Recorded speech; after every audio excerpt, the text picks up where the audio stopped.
You don't know how many advisors over the years where they're losing money on some of their largest clients because they haven't actually reverse engineered the math. So many advisors, they treat it like it was a one-door decision. If you need to change it and do not wait and do not suffer for so long to where now you've got this whole book of business with the majority of your clients are not profitable. That is a Yeah. huge problem because you can do all the things right with culture and your vision and your brand and your marketing. And if your book of business is not profitable, you're going to burn out. You're absolutely going to burn out.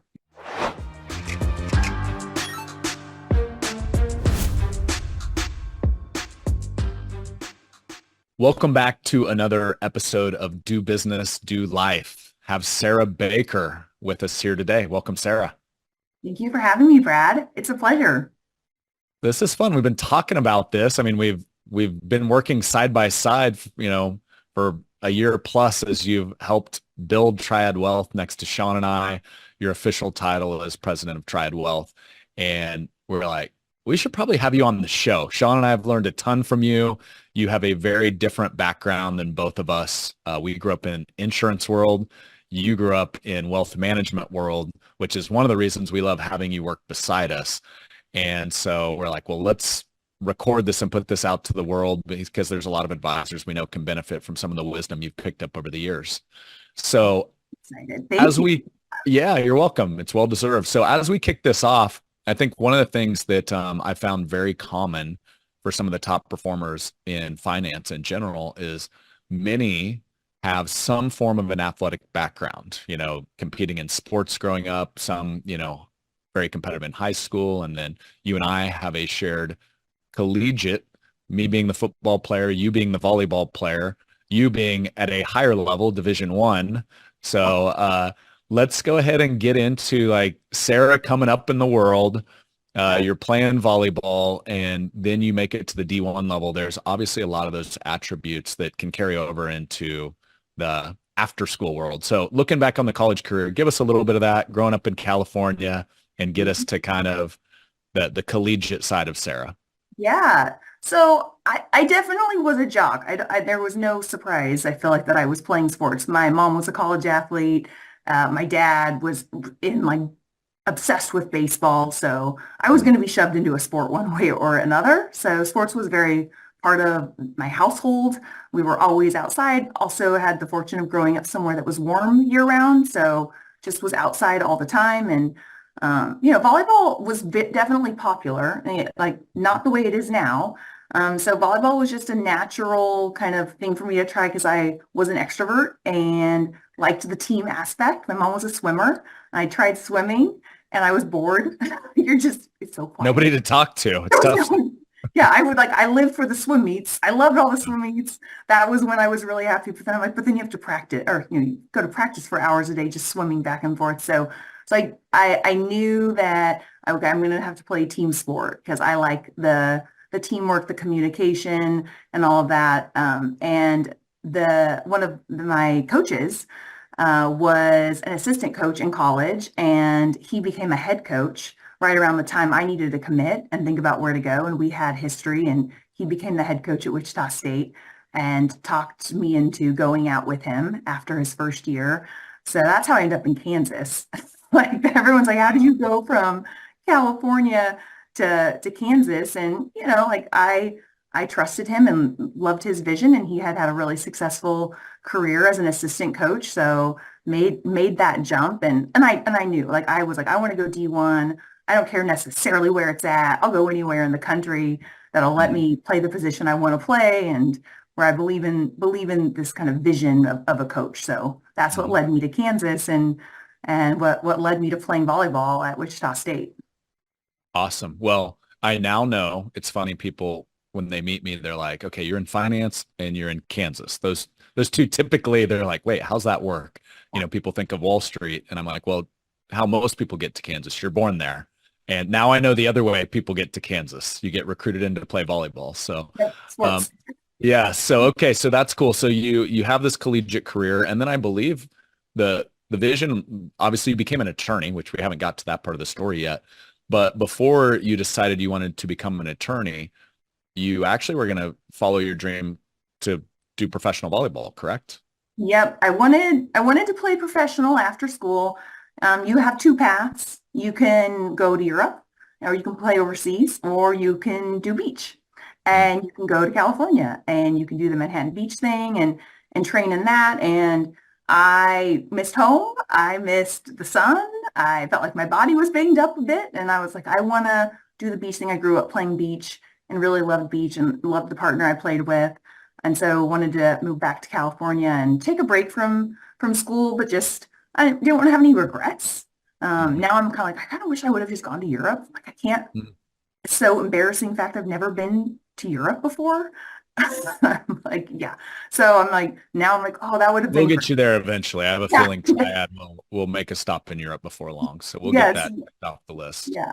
Yep. But yeah, moved back to California to just kind of make sure I didn't have any regrets and could see that final chapter of my career. Realized like very quick that was going to be very hard to make money. Got it out of my system. Got an injury that was pretty significant, and was like I should probably grow up and go to law school and start What my career.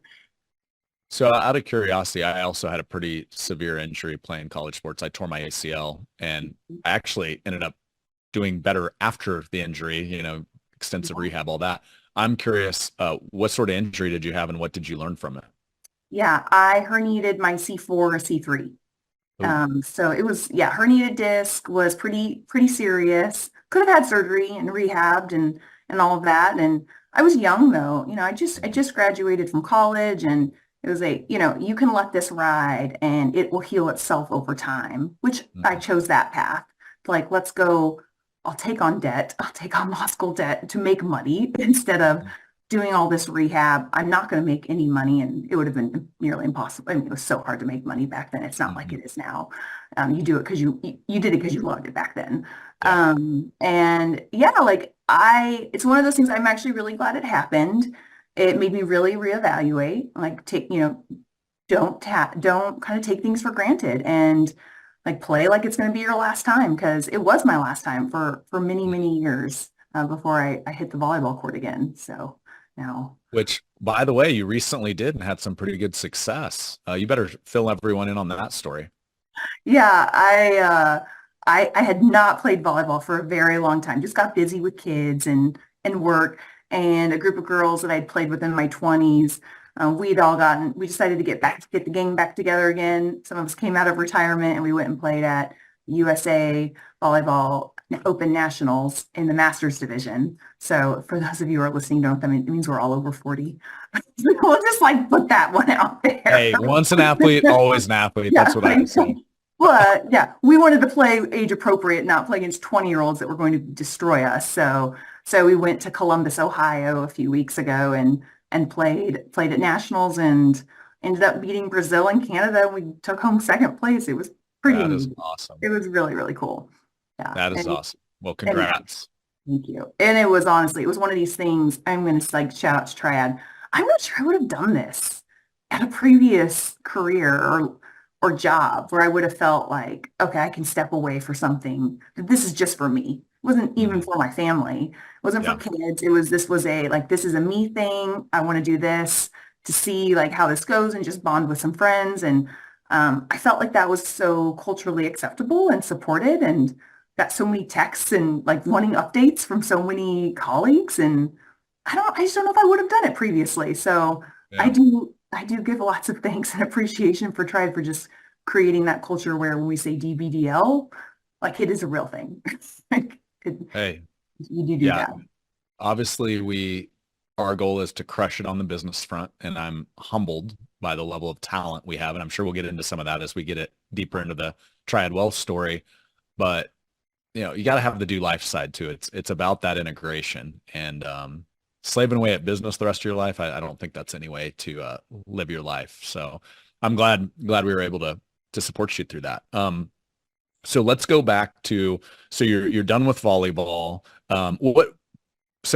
My wife's a volleyball coach, so now I have to geek out a little bit. What position did you play in college? What was your I in? played outside and right side. So I was a lefty, so I kind of switched back and forth, but I was predominantly an outside hitter, which I think most people, it's interesting. If you're not a volleyball person, you're like, oh, that's so cool. And if you are a volleyball person, you're like, how are you an outside hitter? You're so short. but Yeah, did not. most D1, it's like you almost everybody's over 6 foot these days. If they're not 6'1", 6'2", 6'3", it's ridiculous. Yeah, my opposite was 6'4" in Wow. college. So she Wow. was very tall. And how tall are you? I'm 5'9". So you had a vertical. That's the requirement if you're short and a hitter. I do know that. Yeah, it is for Very sure. cool. So, all right. So you're done with the volleyball chapter. And was it pretty much like, when did you know, hey, I'm going into law? Was that in college or where did you figure that out? Yeah, like right when I went to college. Right when I went to college, I just started taking some classes. I think I took political science right away, and I just got that bug. I wouldn't say I wanted to be a politician, but I definitely was very intrigued by everything going on politically, and I was like, I think I want to do something with law, maybe something in politics. And I knew I liked to read. I loved to write, so I was like, okay, this is probably the direction I'm going to go. I'm going to focus on a career where there's lots of reading and writing.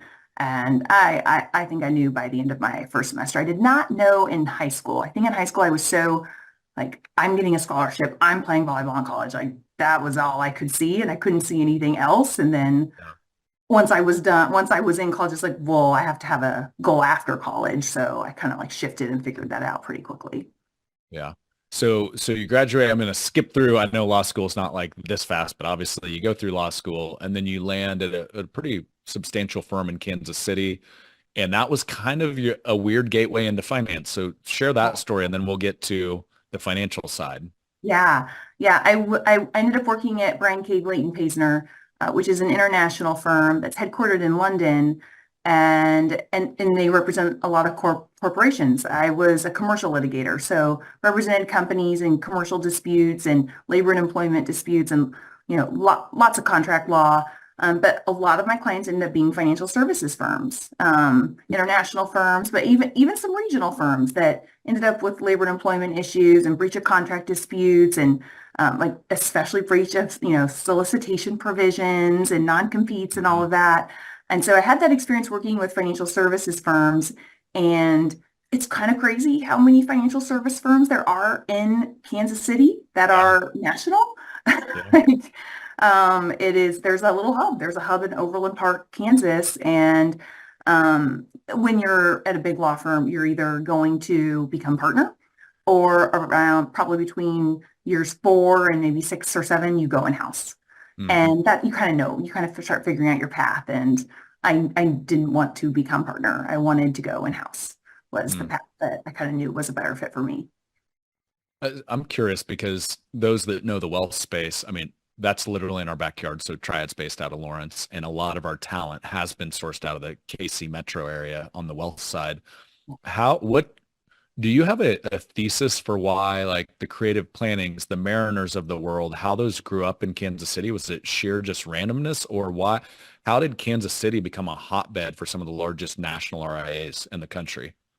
So I do think there is like a flavor, just like randomness, but I Mhm. also, there is something about the Midwest and like Midwest hospitality. And I think there's a ton of talent in the Midwest. There's a lot of money in the Midwest, but I Mhm. do think there is this like authenticity that comes with folks in the Midwest that like you can build these great companies, and especially in financial services, it's relational. Yeah. It's a professional service. Like I think it's very similar. Like with law, with engineering, with accounting. You are providing a professional service that's based on the advice that you deliver. And so it's highly relational. And I feel like in the Midwest, and it's obviously there's exceptions, but there's that hospitality and deep roots in relationships and wanting to connect with folks. So I feel like it's kind of like seems like almost a natural fit that you would have these Yeah. big financial services firms that are dedicated to helping people and giving advice and all that, somewhere where that is so ingrained in the culture of the cities that you live in. Yeah. Well, I'll tell you, it's interesting. You grew up on the wealth management side. I grew up on the insurance side. And, you know, my prior employer, literally Topeka, Kansas, and became one of the largest players in the space. And it's funny because it's like you're in finance and you're in Kansas, like most people are like Wall Street. That's immediately where their brain goes, right? New Yeah. York, Manhattan. And I believe your take is 1,000,000% accurate from what I saw play out. And it was the golden rule, treat others as you want to be treated, which when you grow up in a small town, if you do not live by that rule, everybody in town knows you're a jerk, right? Yeah. Nothing against LA, being a California girl, but if somebody is a jerk in LA, they flip you off and you never see them again the rest of your life, like you can kind of get away with it. And that's not the case in the Midwest. And so I think part of that is ingrained in the culture. And also I think like back to like building a company that the cost of labor is, I mean, it's more affordable in Kansas than it is LA or New York. There's no doubt there. Sure. Um, I will say there's a reason why I'm raising my children in the Midwest. Like I yeah, moved back to California, I came back to the Midwest. Like I missed it. And I felt like the things I value and my personality was just a good fit in Kansas City. And like I'm proud and happy that I'm raising my children here. I feel like you can obviously raise children everywhere in the country with good core values, but like I like the pace. I like the culture and the deep relationships, and it's very family oriented and very affordable and like tons of yeah. talent here. Well, hey, before we hit record here, we were just getting ready to hit record, and I'm facing, my backyard here, and there's a pasture, and a deer and a fawn literally will walk right through my backyard. You don't get that in the city, and there is like that kind of calm, peaceful, kind of outdoorsy feel in the Midwest. I think I shared this with you. Downtown Josh Brown, who I love the platform he's built in the space. And he Yeah. just had Peter Maluk of Creative Planning on, and they termed it Midwest Nice, Uh-huh. so, Yep. I think you're spot on there. Okay, so let's get back to your journey. Okay. So you leave the law firm. You're working with a bunch of financial firms in Kansas City because that's your backyard. And then what was your first jump into finance, into Yeah. actual like into the industry? Yeah. So I went to Mariner Wealth Advisors. So I went to Mariner Wealth Advisors to do mergers and acquisitions. They were just going into their inorganic growth strategy. They had done a few acquisitions and it was really ramping up. And so that needed to be a big strategic initiative to focus on. And they did not have a set team. They had not started building that out. And I think, Marty Bicknell's also so entrepreneurial.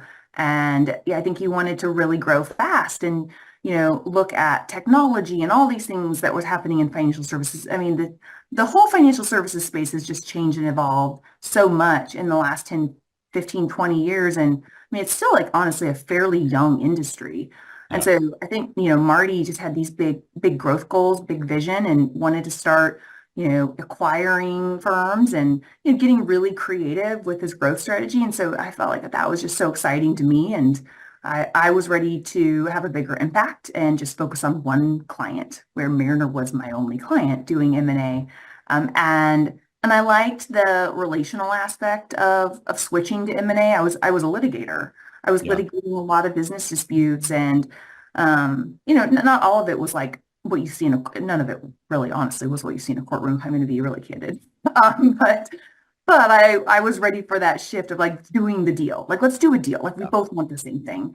And so I was very excited to start, being a different type of attorney and getting to know how the sausage is made at a company. And when you're an attorney at a law firm, you don't get to see that. You don't know what's happening with the wheels behind the company. That's like as you're driving your strategy. And so it was a good time to be at Mariner because everything was just really, really taking off. And we definitely went on an acquisition spree while I was there. Yeah. What year was that you made the jump to Mariner? So that would have been 10, 15, 11 years ago. I think 2014. Okay. Yep. So yeah, so I on the insurance side of the space, so I started in '07. And what's interesting, I remember I got in as a 26-year-old, and I'm curious if you saw these same dynamics play out on your side. Most of my clients, I was working with financial advisors, more insurance focused, or it was at least a piece of the portfolio. Many of them were also asset managers. And they were about 20 years my senior, probably on average. So it was like I was almost 10 to 20 years. So I was kind of like their kids were younger than me, but they were older than me. I was like sandwiched right in between, right? And as I was in the industry 5 or 10 years, I started to see this transition happen where sometimes Mhm. son or daughter would come into their business. That was the next generation of the family business. But almost all of these older generation firms were built on advisor's personality, right? It was, Oh yeah. they were Oh, charming, they were good at relationships, to your point, and they had really, and they could sell, they could develop relationships. They'd figured out how to market, but it wasn't really a business. It was a personality. yes. And so I'm guessing a lot of that M&A, you started to see like, well, what's my exit strategy? And there really wasn't one until you helped create it. So was a lot of that the demographic shift that I believe is just accelerating now, at Yeah. today as we record this in 2024. So what was the driver in a lot of that M&A, that you saw on the wealth side? Yeah, so I think there are like two big drivers of it. One, I think, is like just lack of succession planning, where you Mhm. start thinking and looking at the junior advisors or the service advisors in your office, and you're like, okay, none of these guys are really going to be my succession plan. And so what am I gonna do? And you should start thinking about that early. If you wait until you want to retire in 2, 3 years, it's too late. That it can take 10 years. It's a long process. But I do think there is that, like, do you actually have folks in your office who want to be an entrepreneur? Because they're going to take over the business and have to become an operator. They're a service advisor right now. Or do you want to go out and like greenfield and acquire a practice and tuck it in and go through the integration? And so I do think there is definitely some of that where you look around and I don't have a kid in the family and I don't see a good fit. And so I want to partner with someone who does Mhm. have lots of other advisors and can help me go out and attract talent to come in and grow this office and take this to the next level because I don't have it today. So I do think that's definitely probably the biggest driver of that. At Mirror, what we saw though, a lot of these guys like didn't want to retire. They weren't waiting until 65. It was I'm like in my 40s, Yeah. and we now have reached this point where the charisma of your founder is going to only take you so far. And maybe you do successfully add a couple of teams, but you reach capacity because you can only service so many clients, Yeah. right? You only have so many hours in the year. And it's like what ended up happening for a lot of these firms is like you just kind of stall out on your growth stops, or it's not happening as fast as it was in the early days. And so you've got a partner that's like, I've got a referral arrangement with a big custodian, and we've got SEO, we've got marketing, we can now start funneling leads to the other teams that you've now built because you alone have been the rainmaker, the business development officer, Yeah. and it was only you. You just can't support the growth of what you built. So you got to bring in a partner. So that was a big driver too. These firms Mm. had grown, and it's like, how do we sustain the growth if it's just me? It's really Mm. Yeah. Well, and the other thing I see too is just as technology has evolved over the last decade. I mean, 20 years ago, 15 years ago, when I got in the business, hard. it was very common, like, hey, what's your planning process? And it was a yellow pad and a pen, right? And that doesn't fly today.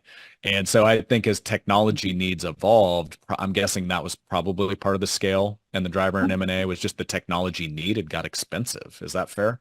It is. Yes, that's true too. And like there weren't as many options too, like 10, 15 years ago to get leverage by working with experts. Like it was like I started this business because I love working with clients. Now I've grown, like that's a great problem to have. But so now I'm doing HR, now I'm doing legal, now I'm doing Yeah. accounting, now I'm doing finance. Now I've got to run this business, and that's not really why you got into the business. And like back then, there weren't as many options. Yeah. Like there weren't TAMs weren't quite as built out, and it just the technology really wasn't as baked as it is now. And so Mhm. I do think that also led to like some major consolidation where you saw a lot of firms have insane growth in this bull market, that really started, 2011.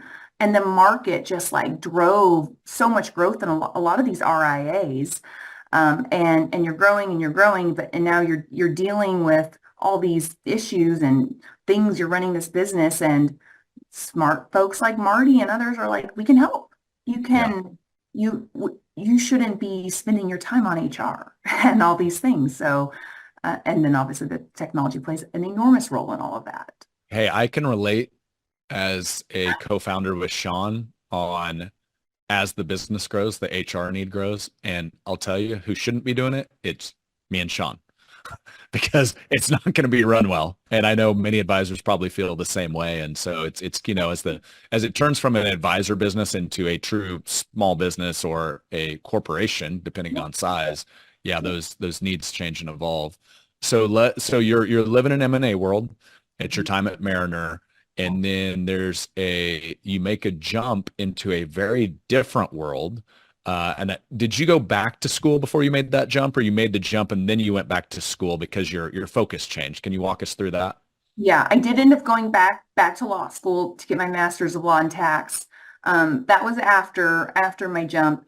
So I did so at Mariner, because there was so much inorganic growth, it did lead to a lot of opportunities to stay involved with help with integrations. And when you do the deal, I'm so relational. I'm like, I want to like see this thing through. So I started getting more involved on the business side. Like you do the deals and you stay on the integration and I sit on as the relationship manager to make sure that all the promises we made were fulfilled. And Yeah. like you just build so much trust in that process. And I liked that. I really, really liked that side. That was new. I'd spent my whole career as an attorney. I was like, oh, I like this business side. I like staying on and getting way more in the weeds with the advisors on their actual business and seeing how their businesses are operating. And so Edelman Financial Engines, which at the time it was just financial engines, they just gone through a big merger with the mutual fund store. And a guy named John Bunch was there, and we met. And you're always looking for talent, or you got to start building teams out after a big merger. And so I made the jump over to financial engines, which was a really good fit, but I was not a legal role. I was involved in like the breakaway litigation and some legal stuff. I was not on the legal team, and it was pure business role. And it was a chief of staff role, which I was like, what is this? Got to figure out the chief of staff. And it's because I wanted to learn how the sausage gets made. I was like, how do businesses actually operate? I was very curious about measuring all the things that matter and the operational efficiency, and just started building out some new team. Like that kind of became my niche. Like, oh, we need to build something new. I like to build new things. So we need to build supervision controls. We got to build out shared services. We've got to build out product operations, and so got to build an IMO, which is an integration management office. For those who are listening. Different from the IMO in our space. Yes. Yes. Yeah. In wealth management, you've got the Yeah. integration management office. And that came when Edelman Financial Engines, at that time, we were kind of through with our mergers and had these big mergers between the mutual fund store and Edelman Financial Services. And through M&A, we had started acquiring RIAs and had decided we wanted to expand into tax. And that's where I was like, okay, like this will be fun. This would be really, really fun to do tax, because then I get to put my law hat back on, I wanted that P&L responsibility. That was something I hadn't truly had yet. So I wanted that, and got to build out the tax practice. And that was the aspiration, was we'll acquire a tax and accounting firm and then we'll build out a national tax firm. And that's where I was like, I'm going back to school. I'm gonna get this degree. So you do that, and then because prior to Triad, you were literally running a financial planning team, 20 plus, correct? So I ended up taking over it's advanced planning. So we had this, and this happens at larger firms, where we're going to centralize. We have these shared services, and we're going to have all the experts together who will support the advisors who are actually in these client meetings, and pull in my team to be in those client meetings as well as experts. So you want an estate planning expert. We've got the estate planning experts. We've got the tax experts. We have the insurance experts. You've got equity comp expert. You've got this team of it's called advanced planning. And so some CFPs on the team. That was really important to have folks who had been who were like understood advisors, but really could go deep, because as a financial advisor, there's like, I think if you broke it down, I swear there'd be 80 different topics. You're not going to be an expert in all those topics. You need that ensemble team. And so I ended up overseeing that in addition to the tax team once I moved over to tax. And how many, if you remember, how many advisors was your team serving nationwide at Edelman? Like, what was their network of total advisors? Yeah, so it was 370 financial advisors across the country. So 370 advisors pinging you with, hey, I've got this client. They have 500K. They have 2 million. They have 5 million. And now you were really kind of the hub that Mhm. was building out the financial plan. And so you focused on tax planning, estate planning. So Mhm. you said you had CPAs on staff, CFPs on staff. I'm assuming you had some estate planning attorneys on staff as well. Yep, there are estate planning attorneys on staff, and the way that makes sense is, hey, advisors, you've got a question, you're running into something you don't see all the time, ask a question. But when you need those consults, that's for the higher net worth. Like if you're going to pull us into a meeting, right? It's when you've got that million plus, 2 million plus, where you really start seeing things move the needle, especially in that initial planning process when you're going from first meeting to second meeting before the ACAT happens. Do you remember, I was trying to Google it here real quick while you were talking. Do you remember the total assets under management by the time you left Mariner and then by the time you left Edelman? Like at what scale had they gotten to at that point? Yeah, so lots of growth at Edelman Financial Engines, because it started as Financial Engines, just the robo advisor on the workplace side, and then acquired Mutual Fund Store and Edelman. And so when I left, we were at 245 billion in assets. 245 billion at Edelman, which were they the largest? Was Fisher Investments bigger than them or where did it stack up? My understanding was EFE was the largest RIA in the country, and 245 bill. Okay. And then I'm assuming Mariner, I think what were they in the 50s maybe? I don't yeah. even know what they're at today. Yep. Okay. When I left, yeah, they were in the 50s, and that was huge growth from when I had started. I mean, just and most certainly was growing organically. I mean, I felt a very strong organic growth, but also had that very heavy inorganic growth pipeline and lever that they were pulling. So yeah, I want to say when I joined Mariner, it was around 15 billion, maybe 20 billion. So lots and lots of growth over those 3 years I was there. Okay, so let's look back here and let's think about some themes and lessons learned because one of the things is Sean and I looked at Triad and we'd seen that a lot of the evolution you're talking about, it was also happening in the insurance space Yeah. to where when we started, it was very much an insurance focus, like basically insurance licensed salespeople selling retirement style products, right? Fixed Mhm. annuities, indexed annuities, fixed insurance sort of products. And that was '07. And then, as fast forward over the next decade plus, they had actually become licensed financial advisors, Series 65, charging a fee to manage assets. So there was this convergence of insurance and asset management, and it's still continuing today. In fact, it's accelerating. Mhm. And I'm curious, like you were at two of the largest firms that existed and still exist today, which are on a massive scale.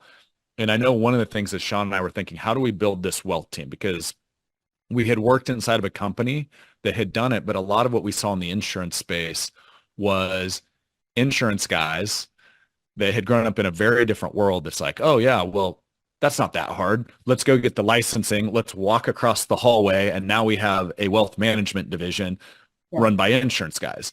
And Sean and I thought that that was kind of, I'm not here to throw stones, but kind of a silly philosophy of it's kind of Dan Sullivan's who, not how. Mhm. We were humble enough to know we were not the experts. And so we said, what if we sourced a team that has grown up in RIAs that have scaled? And obviously when you hit that level of scale, a financial planning team and an advanced planning team of 20 plus with all of that, that's a very different world than we grew up in. So what are some themes? Because we've really started to build our wealth team that way, just crowdsourcing some of the best in that space. And now it's a training and bringing these two worlds together. Yeah. What are lessons learned on that RIA side from being at two of the largest firms that have ever existed over there? Yeah. Oh, there's so many.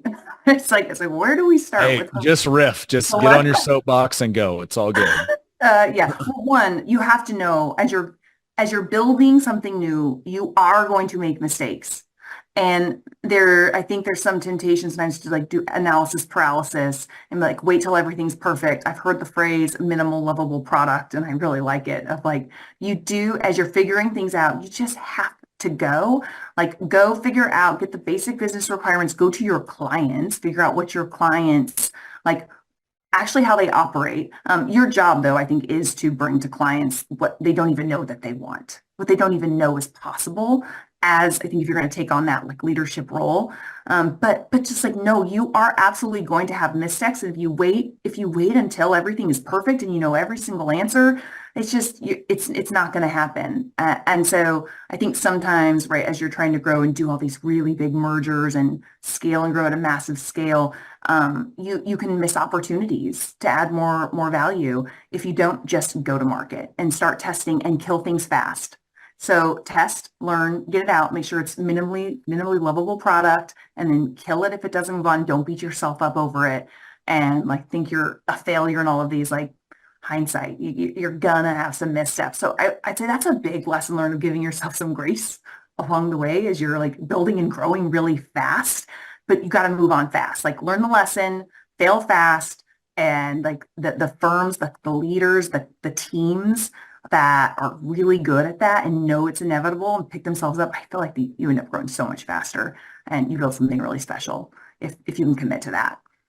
Let's dive in on that one before you like, I'm sure there's a couple others you're thinking of. Yeah. One of the things we talk about at Triad is one-way door decisions and two-way door decisions. One-way door decisions, you walk through the door and it locks behind you and like it's really painful to go back and backtrack. Two-way door decisions, hey, this is an experiment. Oh, that one didn't work out. You just walk back through the door and look for another door. Um, Mhm. if you were coaching an independent advisor out there that's, maybe they're at 50 million, maybe they're at 100 million, maybe they're just getting their RIA off the ground. Are there any of these decisions that are more one-way door decisions where it's like, if you screw this up, it's actually really painful to backtrack and go a different direction? Have you seen any of those over the years that you just caution them against? Yeah, as far as like, ooh, once you like, if you lock yourself into a really, really long contract before you know exactly what you're going to be, how you're going to grow, like you need some time to, I think, figure that out. So like a lot of firms are like companies are going to really try to push for these really long, crazy contracts. And like that can feel so restrictive. Sometimes that works out, but like that's one where it's like, ooh, um, that those are What's hard like to a real life example? Obviously, don't give any information you can't share publicly, sure. but is it like, are you talking like technology Sure. contracts? Uh-huh. Yeah, technology, and also technology is evolving so fast. Yeah. And like until, especially as you're in hyper growth mode, and you're trying to scale, like you do need to see how it's actually working with the clients, with your advisors, and with your team, and if and if you lock yourself in for a really long time, then now you feel like, oh my God, I just made this horrible investment, and sometimes it does end up okay, but like those can really feel like one-way door decisions unless you're willing to just throw the money down the drain. If you're maybe backed by private equity, you don't feel it as much, but that's not most advisors. Like Yeah. where you're like, no, I took money out of cash flow or whatever it is. And so that can set you back if you don't have the capital to just move along if you lock yourself into something because it's mind blowing. It's just truly mind blowing how different the technology is. I feel like that was one thing I had to just like set aside is do not go in. Anyone who's starting an RIA right now or building something out, do not go in and use, oh, well, this is what I've seen previously. And it's 5 years and years ago. Like the technology's evolved. You have Mm. to go in of like what's out there. Like talk to folks who are using technology right now, see because it's mind blowing how far the Yeah. industry has come and what's out there right Well, now. we're just dipping our toe into AI. So you thought it moved fast before, just wait. Yes. Yeah. We're Even gonna like I need was like just week long contracts instead of year-long Yeah. contracts. Oh, I was just at Edge and I was just blown away at some of the technology where you're like, whoa. I think it's too early on AI, like to know the impact it's going to have. I think we're still a few years out for sure. But there are some tools out there that are using AI that are pretty powerful and can really save on efficiency and make your life less stressful for sure.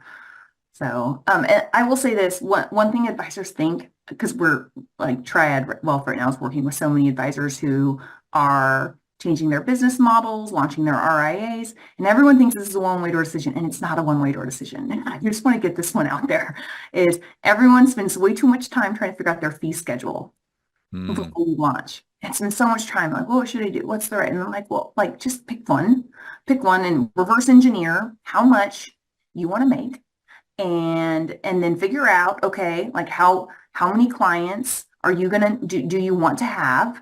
And I'm talking about like on the recurring revenue side of things. Yeah. But you can reverse engineer that, right? And like come up with a fee model that will give you the, basically a minimum fee. Like how much do you need to be profitable to run your business?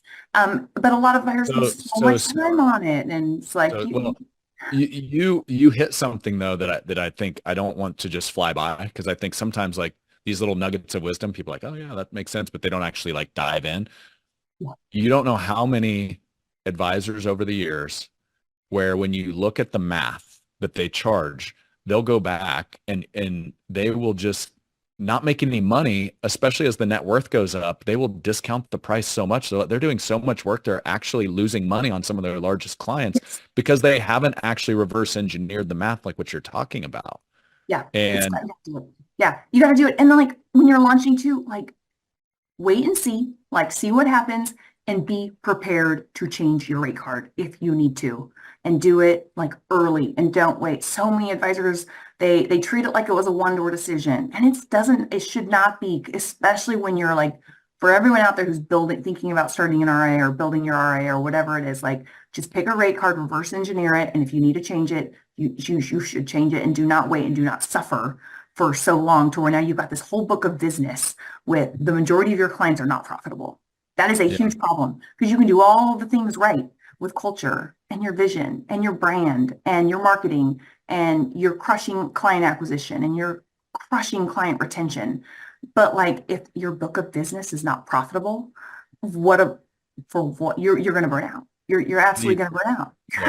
Well, and you're going to hate your business that you built. Like who wants to show up every day and say, I didn't make money today, but I worked my ass off? That's not a fun scenario, right?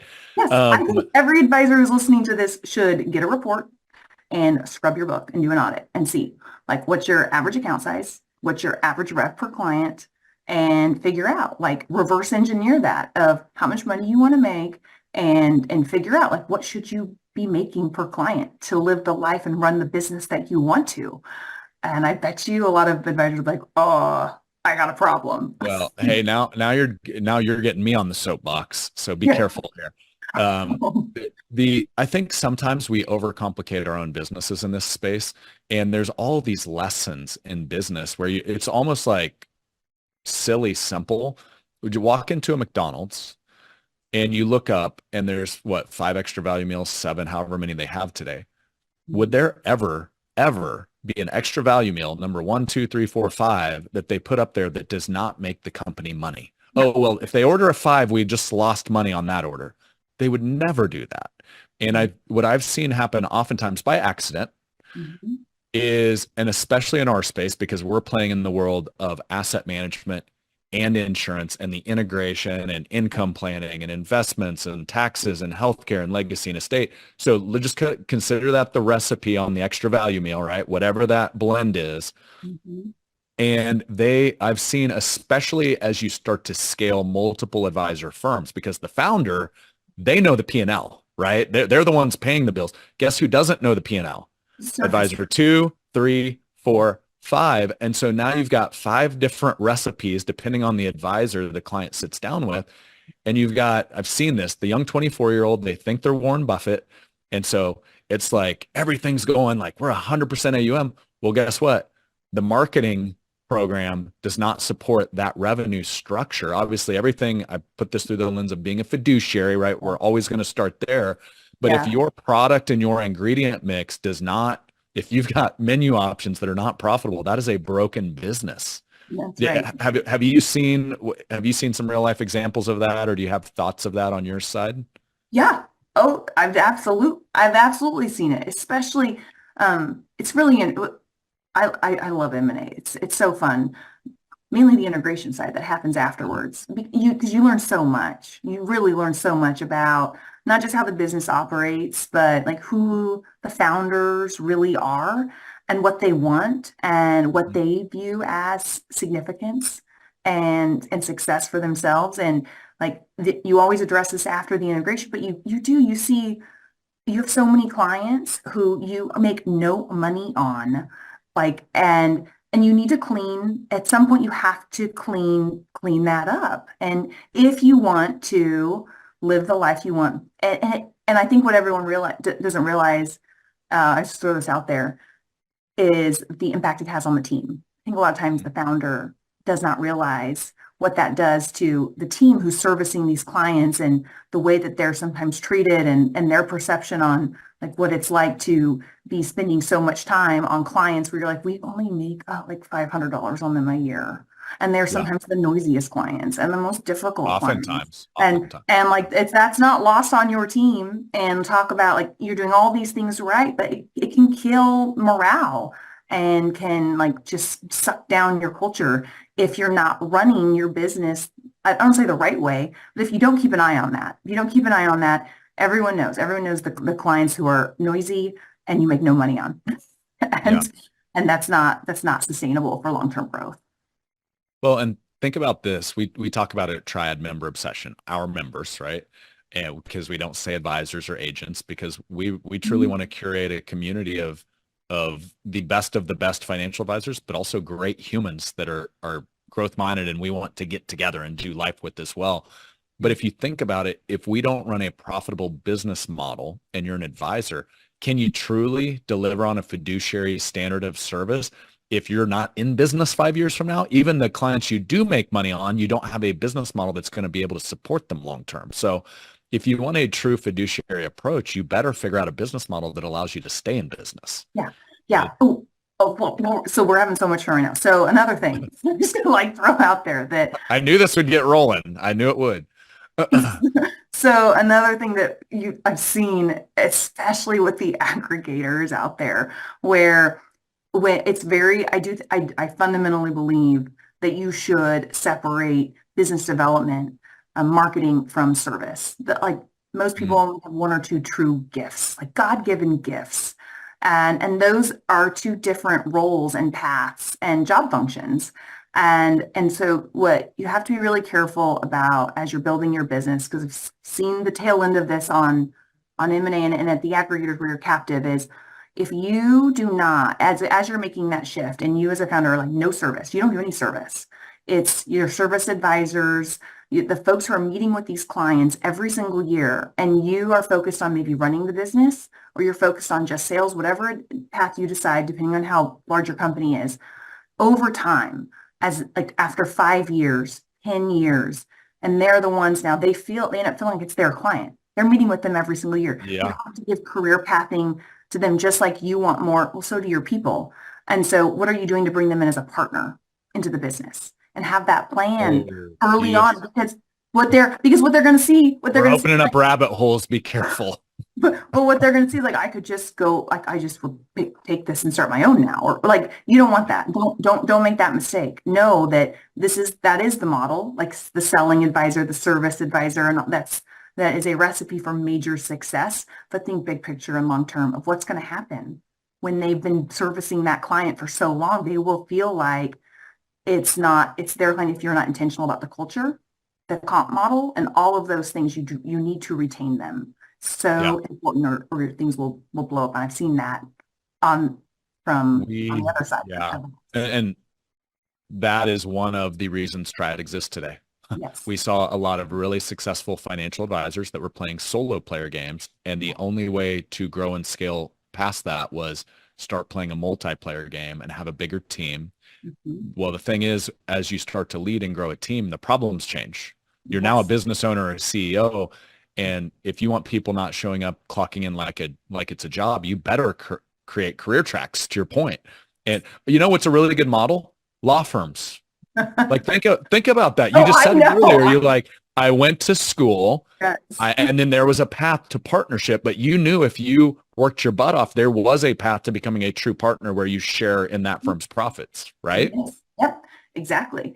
Yes. What's so like unique about law firm, I've been like back when like, how can you replicate this? I don't know if you can pinch stores, but with law firms, like, I don't know if they really care if you leave to go in house because you go in house and now you send all your money back to them. And so it's like a Yeah. win-win. Like you become a They're like, partner. thanks for You four and a get paid. half years of busting your butt, Sarah. Now we're going to keep all the revenue you helped generate, all the Yeah, because clients. now I'm like, Yeah. well, now I'm going to go in house and I'm going to send you all the work that I need help with. Yeah. It's brilliant. Well, actually, it's funny, Brian, who we're a big fan of, our general counsel.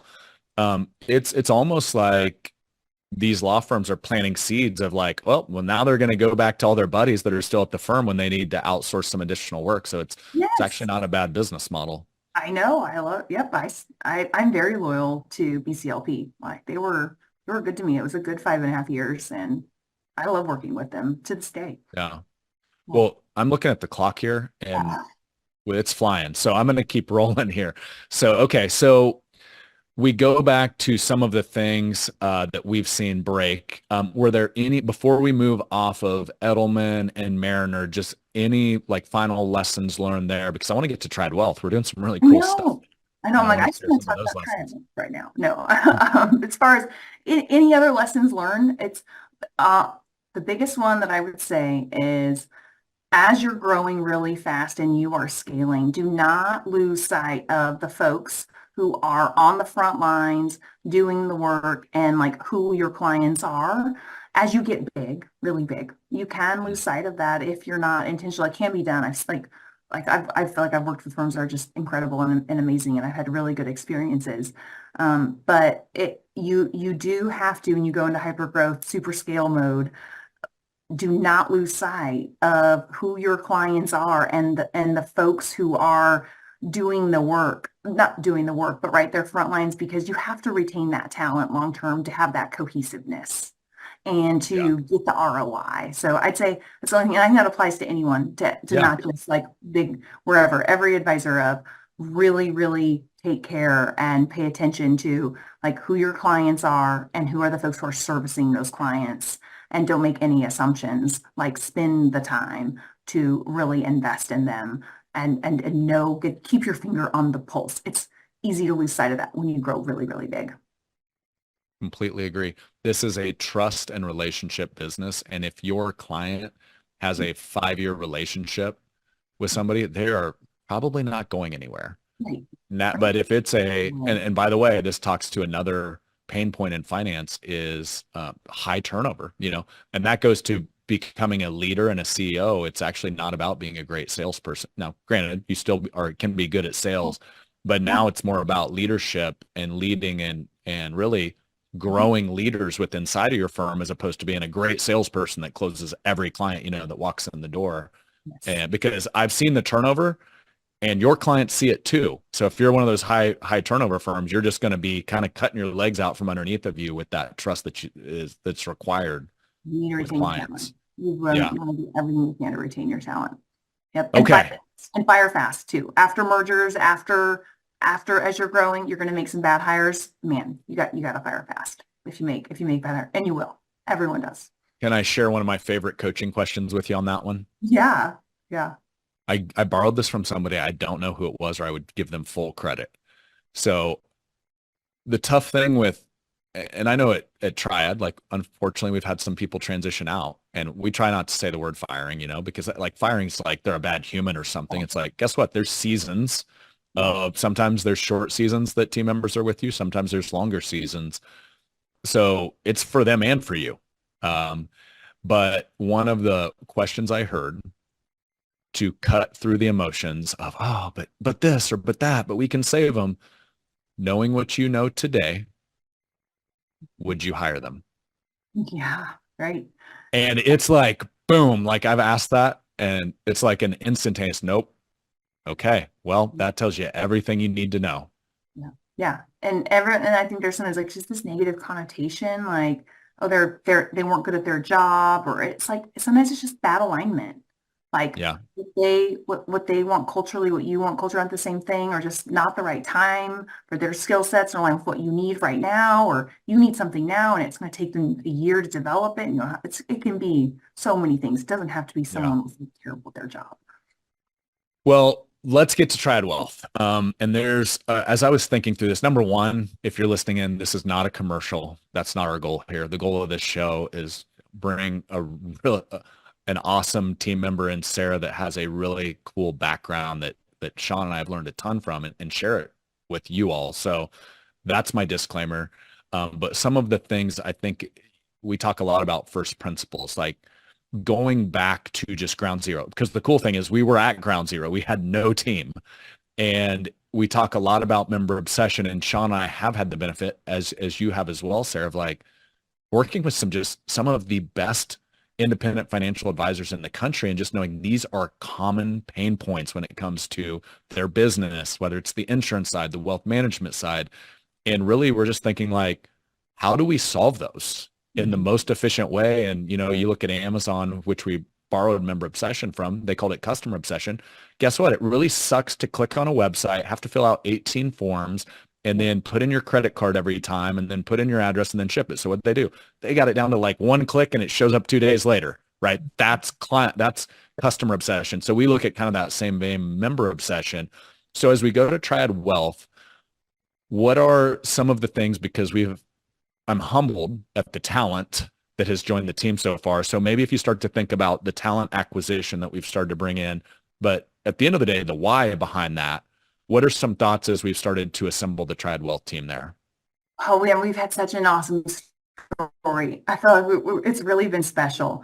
One unique thing about Triad Wealth that I really love is, for the most part, we all started in roles that are different than we have right now. We've had to grow and evolve fast and just like figure things out. And that's really special when you're growing the team together. And like I came in as our chief planning officer, Yeah. and my role morphed. Scott Reinhardt on our team came in as our director of planning. He came in to help build out planning. Well, now he's our head of planning.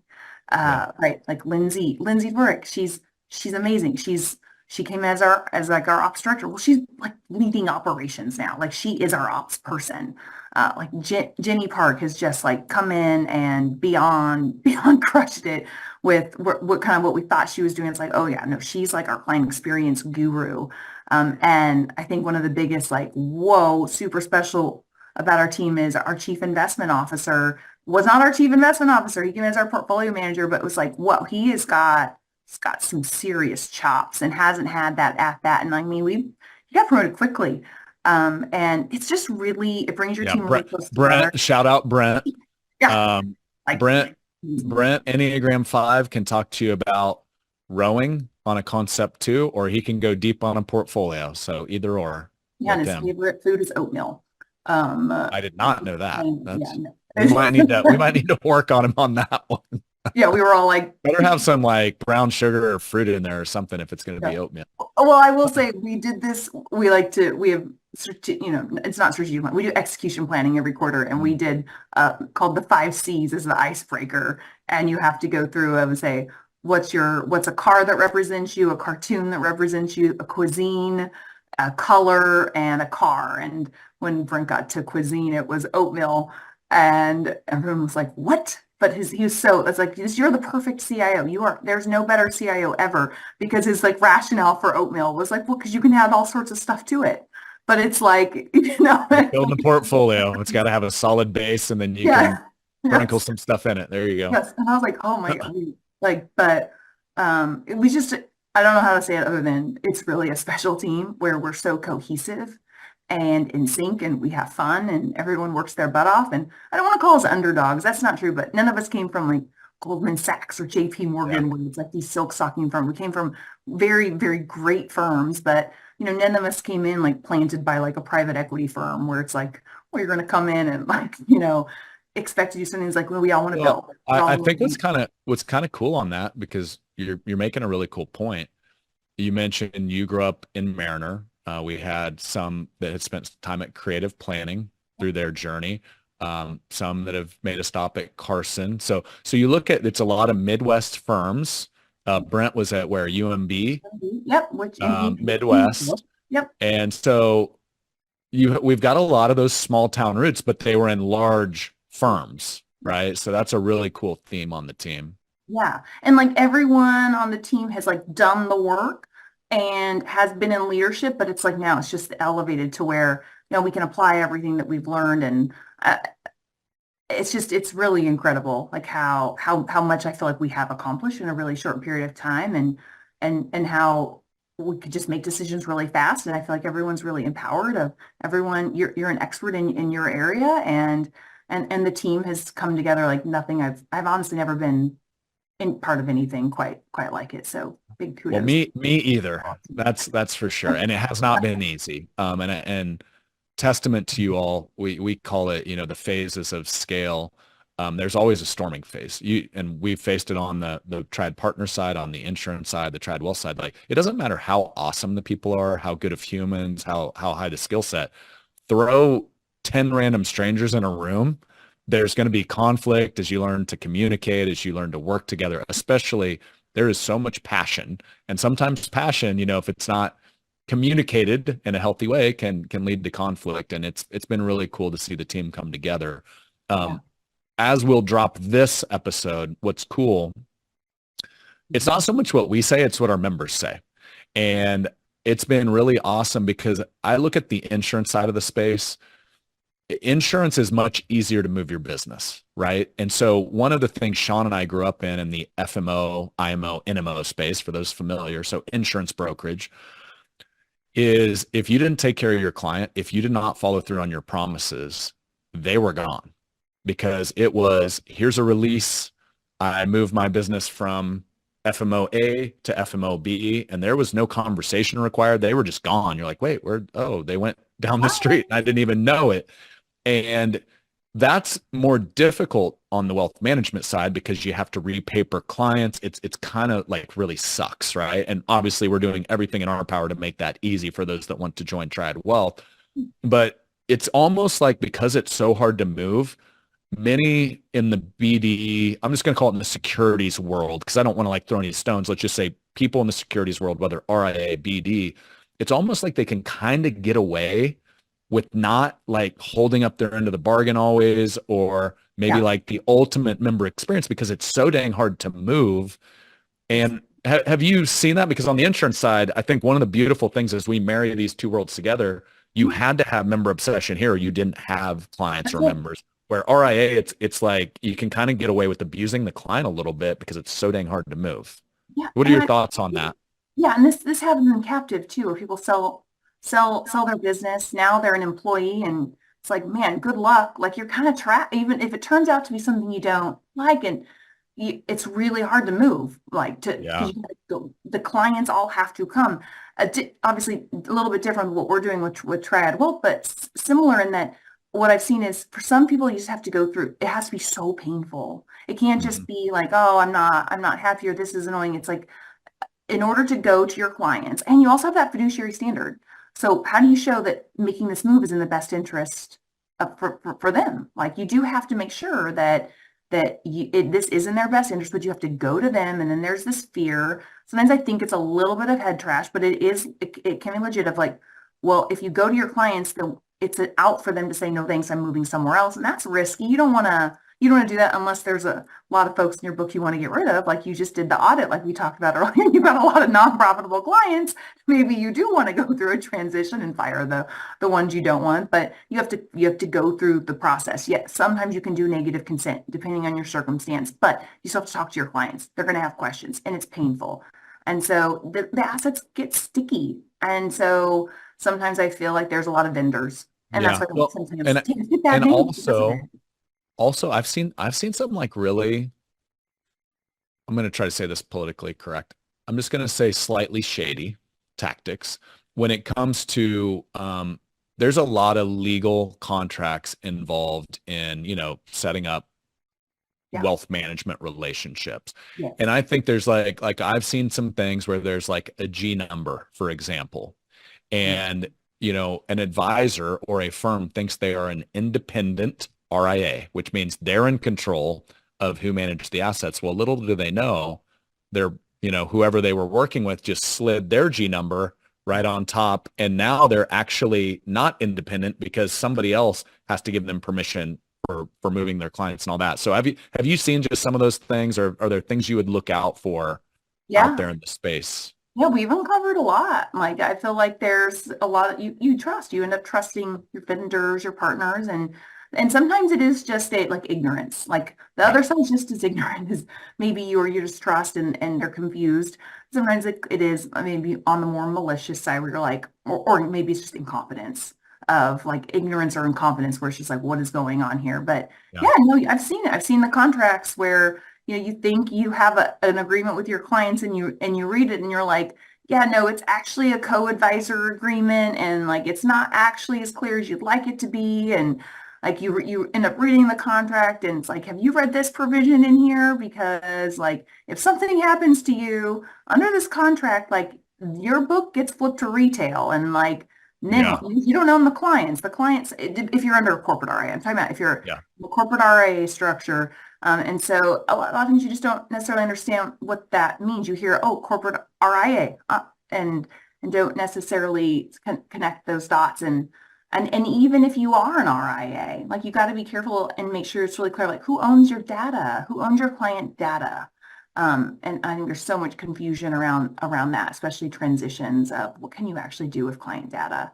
How do you take that Yeah. which is so important to have really good counsel during these. Well, you know, I was just listening to a podcast. We should throw this one in the show notes. It was the Founders podcast, which by the way has quickly become one of my new favorites. I don't know if I've shared that one with you yet or not, Yeah, it's really but the story of Rolex, the watch company, they actually had a separate company that built their mechanisms inside of the watch, and it was all done on a handshake agreement for like 100 years. And Rolex finally acquired them sometime in the 2000s, where they actually purchased them. And up to that point, the founders just made a handshake agreement that I will only make this action just for Rolex. I won't sell it to other watch companies.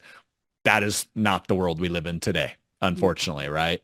And so when you're entering into these agreements, and this is just sound business advice, read the documents you sign, yeah. understand the documents you sign. Back to being an attorney, Sarah, you came up in that, so it's only natural. You're like, read the agreement, right?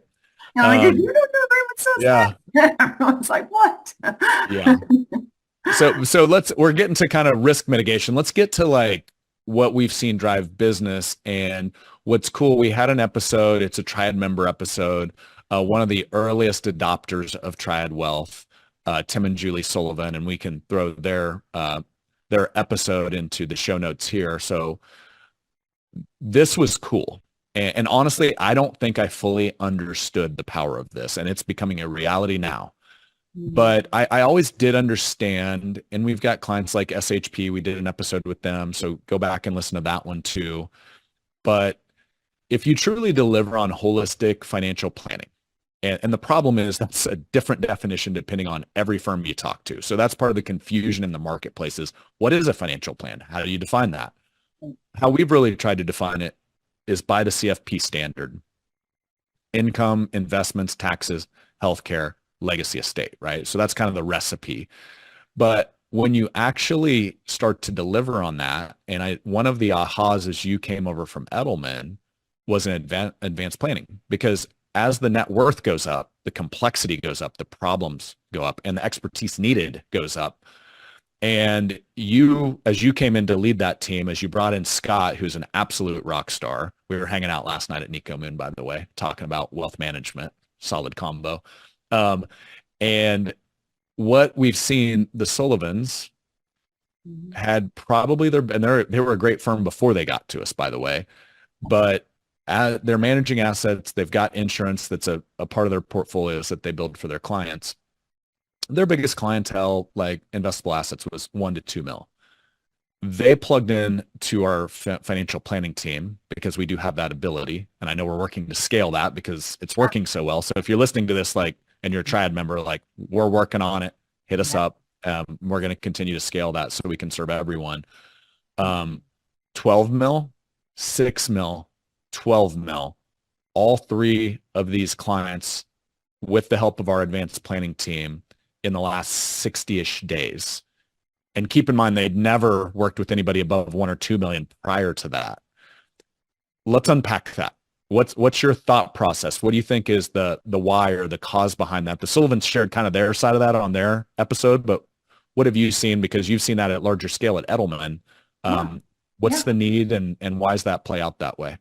Well, one, like, I mean, yeah, the Sullivan story has been incredible. They've been so fun to work with. They were a breath of fresh air when I joined, where I was like, I love working with independent They're advice. awesome humans. Yes. They, yeah, phenomenal humans. You go to their office and you're just like, I feel the energy. You guys are just amazing, amazing people, and they've been really fun to work with. So I do think they have been incredibly coachable on what Triad Partners has been coaching them on. Yeah. So like, I definitely think that has been a major component for them.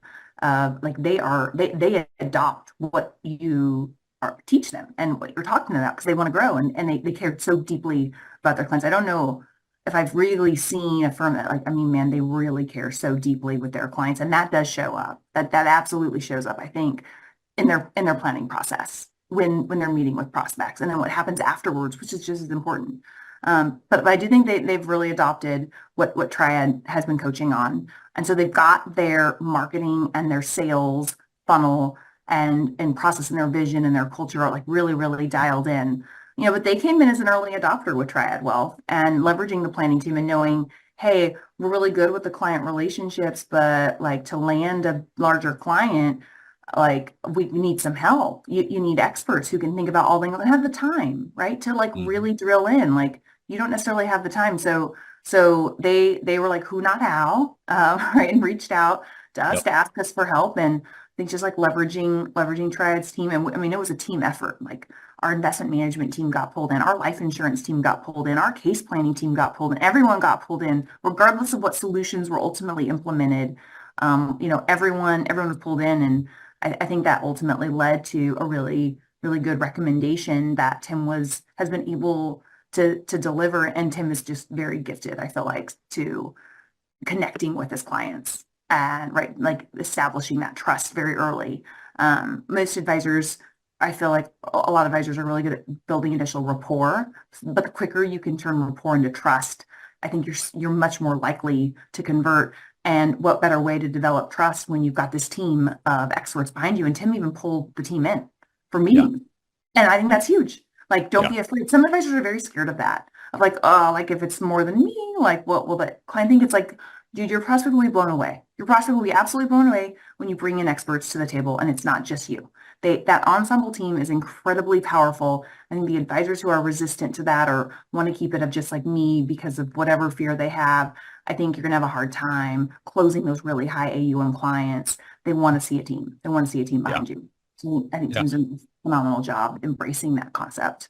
Well, I mean, what I've seen that's broken in finance, and it's still broken, by the way.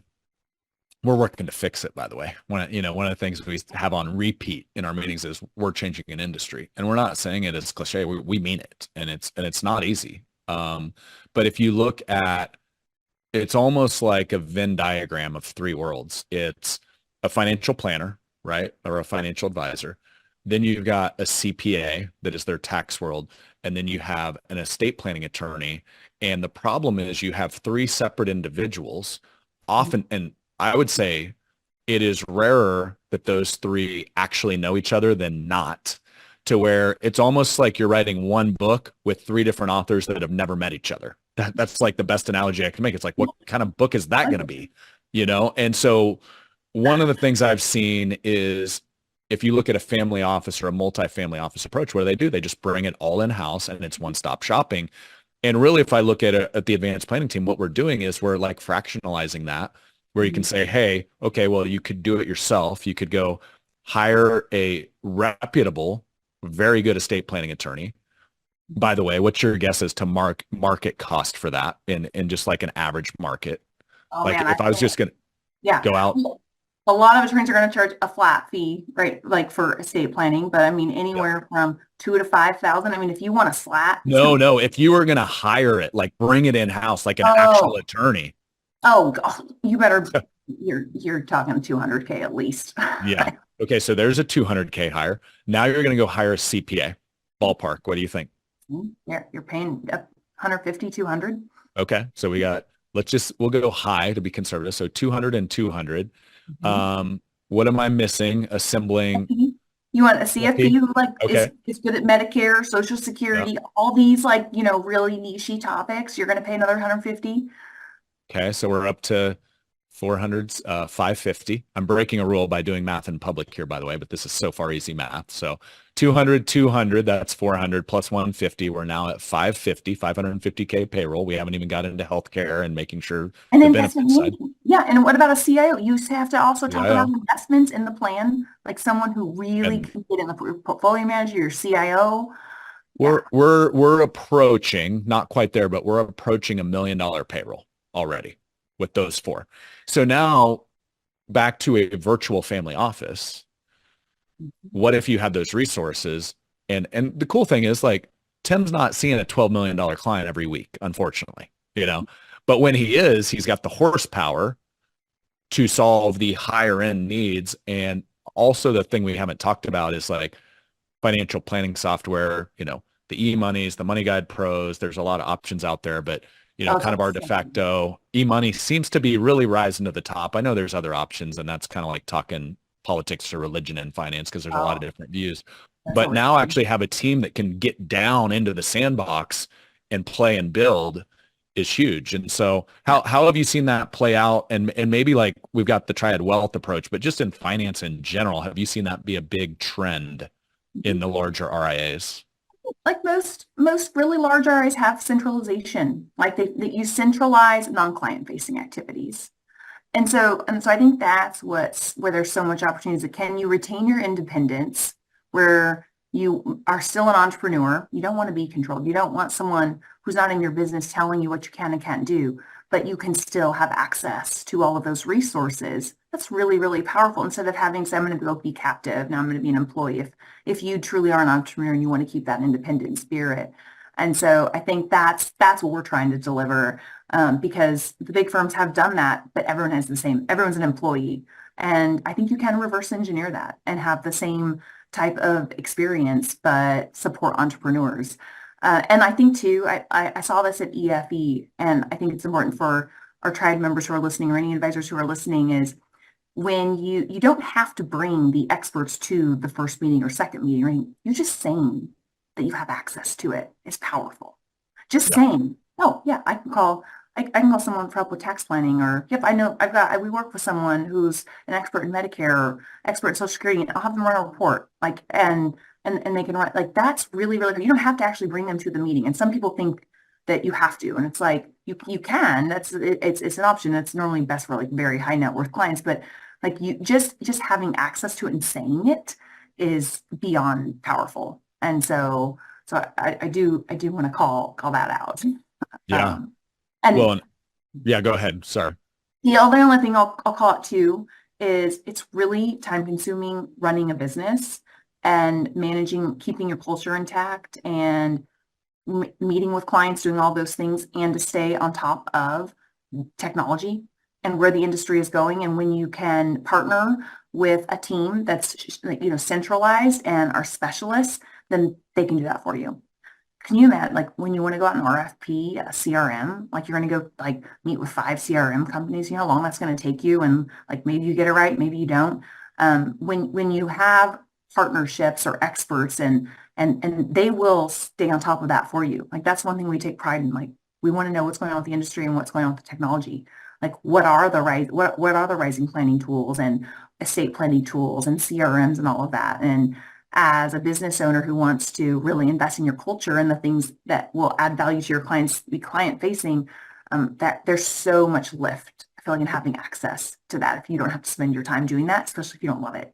You don't love it and you don't have time for it. 100%. We call that drudgery zone. You know, I got this from Dan Sullivan a long time ago, and it was such a simple concept, but it's so brilliant. What if procrastination was a source of wisdom? And from my experience, the great relationship founding advisors, they kill it connecting with the husband, the wife, building the trust. But now when it comes to, hey, here's the stack of statements, go ahead and plug these into the financial planning software and spend 2 hours going in depth on different scenarios, their eyes glaze over and it sits in a stack on their desk for 2 weeks and they dread it. Yeah. And you're so right. It's specialization as you grow and scale. And there's one other thing that's a layer on top of this. If you look at the niche of the independent advisor space that Triad serves. And I think it's the definition of fiduciary, which is serving your client at the highest level, legally, and what's in their best interest. And our approach is more tools in the toolbox is better. And we talked already about the convergence of the insurance world and the wealth management world. And I will say our friends Ryan and Emily that we've had some chats with, I asked them, and they've been heavy in the M&A space on the wealth management side. And I said, is there a firm out there that you're aware of that's building world-class wealth management that also has world-class insurance knowledge and access to all the products that are available? And they sat there, they didn't think about it very long. They're like, I don't know that there is one. And so if you drop financial planning, that's the hub of the wheel, right? And now if you look at product distribution or financial tools, wealth management, obviously there's a ton there. Insurance, whether it's annuities, retirement products, life insurance, tax planning. We haven't even, touched on the life insurance aspect of that. That's a whole nother episode. That'll have to be part 2. We haven't tapped into your tax wisdom yet, so that's on me. But now I look at that as that's the hub, because an advisor, what do they want? If they're going to serve their clients, they're going to say, hey, this client has $12 million. They've got some serious tax issues. They've got, they're concerned that if Mr. Jones passes away, what happens to Mrs. Jones? There's some income needs there. Oh, by the way, we want to leave a little bit behind to our kids, or here's this legacy we want to leave behind. So now we're hitting all these worlds, but the problem is you've got a financial planning team that's only specialized in the investment sleeve. Yeah. That's all they know, And so actually bringing a true fiduciary holistic approach, it's not easy because the software is not really built to make that, super easy to do. Fragmented. Software is so fragmented. Yeah. So anyway, do you have thoughts there? Because we're coming full circle here. You grew up on the wealth management side. I grew up on the insurance side. It's a really hard problem to solve, but we're doing our best to do it. Any other kind of closing thoughts on that, just in general, and our approach going into the future, and what some RIAs or advisors out there might want to be thinking about? I would say no. You have to break it down to the fundamentals of why are you in business? And why? And when you think about what a financial advisor is and how we make money, it's by delivering advice. And what more powerful advice is there than talking to someone intimately about their life goals and their use of capital to accomplish those goals? I have some friends who I feel know everything about me. They don't know anything about my finances. You don't talk about that with your friends. I'm not talking about that with my parents. I'm not talking about that with anyone other than my husband and my financial advisor, because that's just not something you're going to talk about at the bar. And so as a financial advisor, you are intimate with an area of someone's life that really no one else really gets a glimpse of. An attorney, you don't get that deep. And so it's such a privilege, I feel to work with folks where you understand their goals and how they're going to leverage capital to accomplish all that. And so for us, for Triad Wealth, for Triad Partners, for any advisor out there, what we're trying to build is really say, hey, we're taking this seriously, and we just want to have a toolbox that's full of everything, and we will use the levers that are appropriate to accomplish those goals. And that's so front and center for us, and that's been really, really unique, I feel of what we're doing at Triad. And it feels very much like our member firms are seeing that, and the results are there. And it's very powerful because you ultimately want to have significance in your life, right? You ultimately want to make a difference, and you only want to help as many people as you can. And for us, it's helping as many advisors as you can by, just sharing our best practices and how we can help, so they can ultimately spend more time with their clients to help them with these really intimate conversations that no one else is having with them. So. Said so much more eloquently than I laid it out, which is that's why you're running it. So, well, Sara, this has been awesome. And so thanks for grabbing some time and diving into this conversation. And as we close here, this is the Do Business, Do Life podcast. We talked a little bit of the life side at the beginning here, but I would love to hear Sara's definition of what does do business, do life mean to you? Yeah, it means when I look back at the end of my life, I've got really deep relationships with the people that I worked with and the people that I lived with. And And like both are, but to me, like this is family for me, everyone I work with. And like you've got those deep relationships. So when I look back, I want to have deep relationships on both sides where it's just pure happiness, pure happiness. And I feel like I maximize relationships in every area of my life. And I see my kids and they're happy and hopefully they bring just as much passion to their careers that I have in my career. I really, really want to see that happen for my children. Yeah. I heard a definition of happiness you just reminded me of. It's the lack of wanting to be anywhere else other than where you are at that very moment. And what's cool is I see you live a lot of that. I know you and Jeff, you do some getaways throughout your husband, Jeff, for Yeah. context. You do some fun getaways. I think you were just hiking in Hawaii not that long ago. And I was like, number one, I was jealous. I was like, damn, I need to start planning some better trips because Sarah's got that on lock. But anyway, I love you show up at work and you bust it, and then but you also have fun on the other side of the equation too, and that's what it's all about. So thanks. This has been awesome as I knew it would be, and well, if you're listening in or watching in, if you want part two with Sarah, let us know, and we'll come back and dive deeper on that Masters of Tax that we didn't touch on today. Everyone is definitely going to want that. Let me tell you, everyone's like, no thanks. Snooze fest. Well, hey, we'll have a bunch of CPAs tuning in. Yeah, there you go. There you go. Thank you for All having right. me. Yeah, for sure. All right. Till the next time. We'll see you. Thanks, everyone.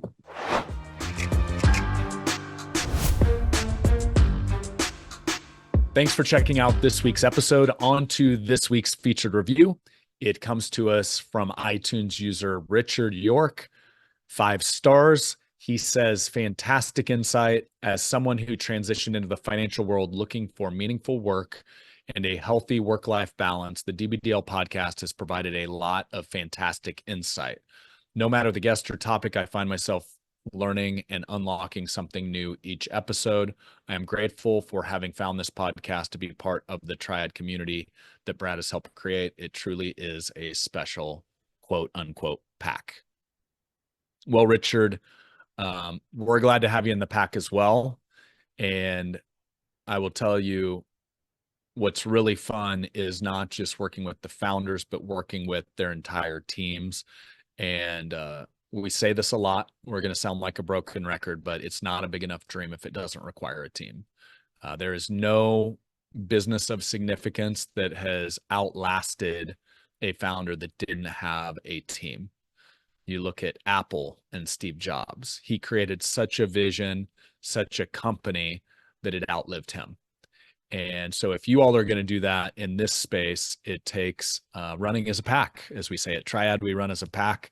That was coined by one of our members, Anthony, when he was asked to help out a member that was in a tough spot. And if this can be your virtual pack, the DBDL podcast with the guests we bring on and the episodes we put out to you all, then that's a worthy cause on my side. That's worth doing. So thanks for listening in, Richard, and glad to have you in our pack, and we will catch you all on the next episode. Take care.